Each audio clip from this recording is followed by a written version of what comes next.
Selamat datang di Laskar 5 Gastroenterologi Breaking News. Di sini kami akan menyampaikan mengenai celiac disease.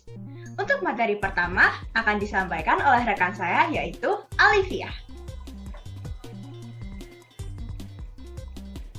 Terima kasih rekan Yusrina. Halo semuanya, aku Alivia. Di sini akan memberitahukan apa sih itu penyakit celiac atau celiac disease. Celiac disease adalah gangguan autoimun yang disebabkan oleh reaksi dengan gluten. Gluten umumnya ditemukan pada makanan berbahan dasar gandum dan serealia. Celiac disease sangat bergantung pada pola diet seseorang. Kasus celiac disease banyak ditemukan di negara-negara yang menggunakan sereal sebagai makanan pokoknya. Contohnya pada negara-negara di bagian Eropa.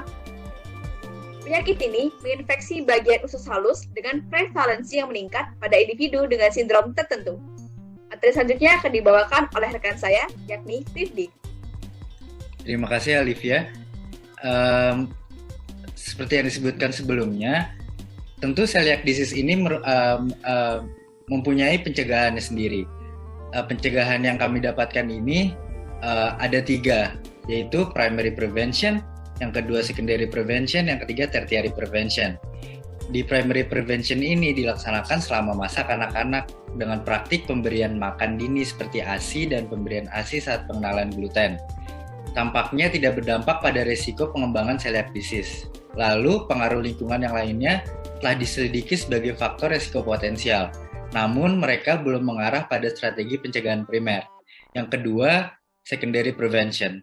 Dilaksanakan secara diagnosis dan penanganan awal. Di prevensi ini ada beberapa banyaknya kasus celiac disease yang masih belum terdiagnosis atau underdiagnosed. Terdapat 2 pendekatan yang dapat dilakukan, yaitu mass screening dan case finding. Lalu di tertiary prevention dilaksanakan secara gluten free diet atau diet bebas gluten. Secara pencegahan ini efektif untuk penyakit celiac. Selanjutnya saya berikan kepada Farda.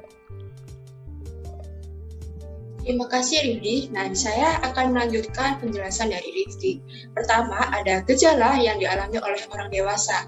Sakit perut, diare, penurunan berat badan yang mendadak, osteoporosis, dan kelemahan badan.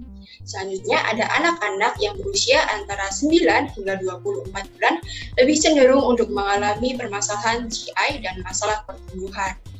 Anak-anak yang berusia lebih dari 1 tahun akan mengalami pubertas yang tertunda, pertumbuhan yang tidak normal, dan kerusakan pada enamel gigi. Lalu ada resiko yang dialami oleh penderita celiac disease, di antaranya terjadinya dysbiosis atau duodenum dan kolon, serta adanya perbedaan genotype HLA pada usus halus, peningkatan bakteri gram negatif, dan peningkatan beberapa bakteri gram positif tertentu. Selanjutnya akan dilanjutkan oleh rekan saya, Rizky. Terima kasih Farda. Selanjutnya saya akan menjelaskan mengenai penyebab dan pengobatan yang bisa dilakukan untuk menangani penyakit celiac. Penyakit celiac disebabkan oleh kelainan pada autoimun sehingga timbul reaksi alergi terhadap gluten. Dipicu oleh konsumsi gluten dan protein lain yang biasa ditemukan pada barley dan gandum hitam. Selain itu, faktor genetik dan lingkungan juga menyebabkan intoleransi terhadap gluten. Pengobatan yang bisa dilakukan untuk menangani penyakit celiac disease ini adalah dengan adanya diet bebas gluten. Dokter mungkin meminta orang yang baru didiagnosa untuk bekerja dengan ahli gizi pada diet bebas gluten.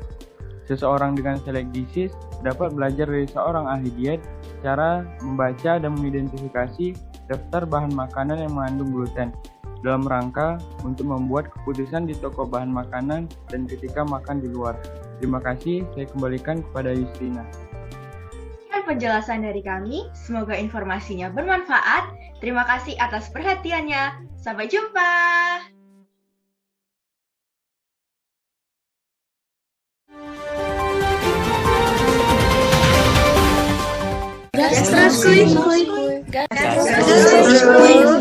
Gastroskuy.